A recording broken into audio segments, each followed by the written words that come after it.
Welcome back to our Wealth and Success series.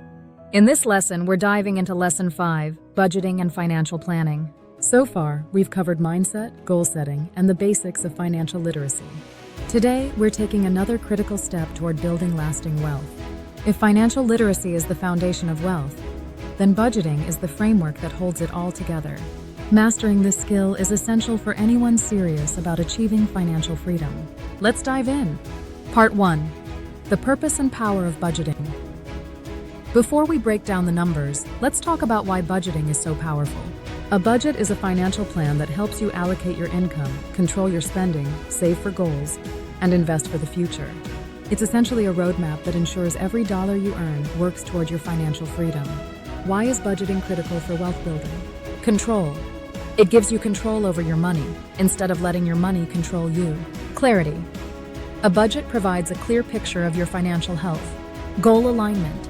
It keeps your spending aligned with your long-term goals. Reduce stress. It reduces financial stress by helping you avoid living paycheck to paycheck. Wealth accumulation.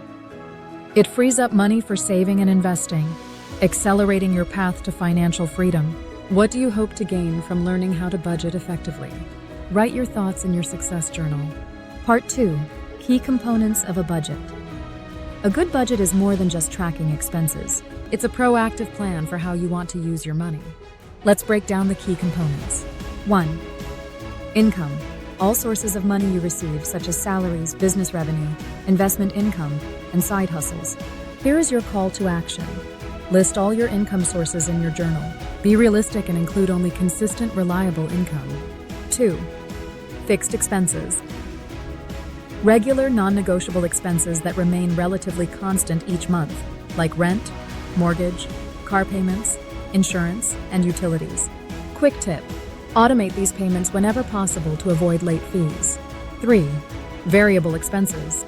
Expenses that change month to month, such as groceries, entertainment, and dining out.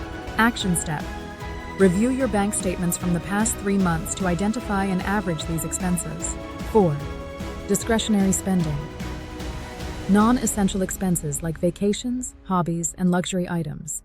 This is where you have the most control to cut costs. Are there discretionary expenses you can reduce to save more?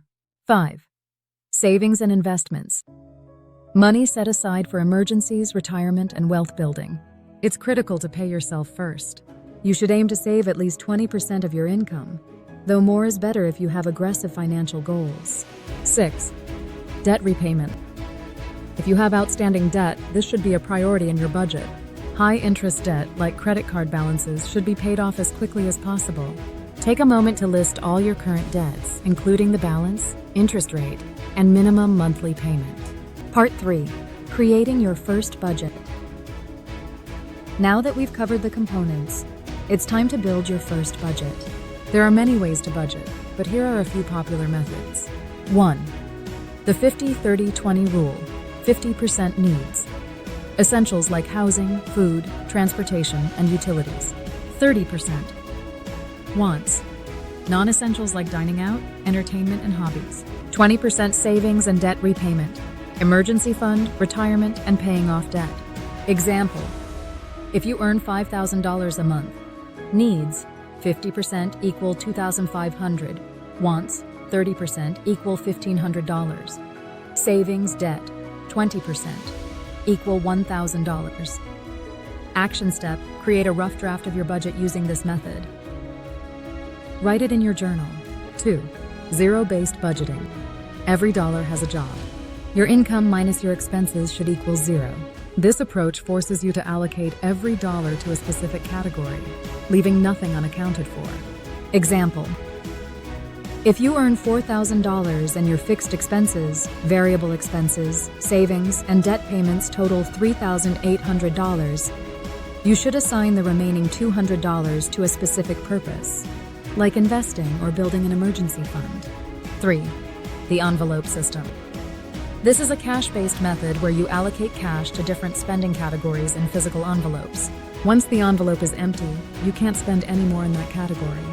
Digital version. Many apps and banking tools allow you to replicate this method digitally. Action step: choose one budgeting method to try this month. Write down why you chose it. and how it aligns with your goals. Part 4. Tracking and adjusting your budget. A budget isn't something you set and forget.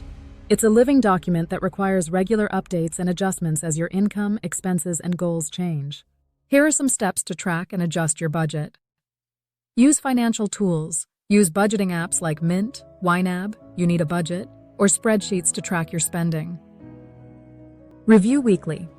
Set aside 15 to 30 minutes each week to check your progress. Adjust as needed. If you consistently overspend in one category, adjust your budget accordingly. Revisit your goals. As your financial situation improves, shift more money towards savings and investments. Commit to a weekly financial review. Write this commitment in your journal and include a specific day and time when you'll check your finances. Part 5. Building an emergency fund. An emergency fund is a critical part of any budget. It provides financial security and peace of mind in the face of unexpected expenses, like medical bills, car repairs, or job loss. How to build an emergency fund. Set a goal. Aim for 3 to 6 months of living expenses. Automate savings. Set up automatic transfers to a separate savings account. Start small. If 3 to 6 months seems daunting, start with a goal of $1,000 and build from there. Use windfalls wisely. Direct bonuses, tax refunds, or unexpected income into this fund. Action step. Calculate how much you need in your emergency fund based on your current monthly expenses. Write this amount in your journal. Key takeaways. Budgeting provides control, clarity, and alignment with financial goals. A comprehensive budget includes income, fixed expenses, variable expenses, discretionary spending, savings, and debt repayment. There are multiple budgeting methods. Choose the one that fits your financial style. Regularly reviewing and adjusting your budget is essential for long-term success. Building an emergency fund is a critical step toward financial security. Now here's your assignment. 1. Draft your budget. Choose a budgeting method and draft your first budget. 2. Track your expenses. Spend the next month tracking every dollar you spend. 3. Set up an emergency fund. If you haven't already, create a separate account for emergencies. 4. Reflect on your progress. At the end of the month, review your budget and make necessary adjustments. Great work today. Budgeting is the foundation of every wealth-building strategy we'll cover in this course. In our next lesson, we'll explore the fundamentals of investing and how to put your money to work for you. See you there.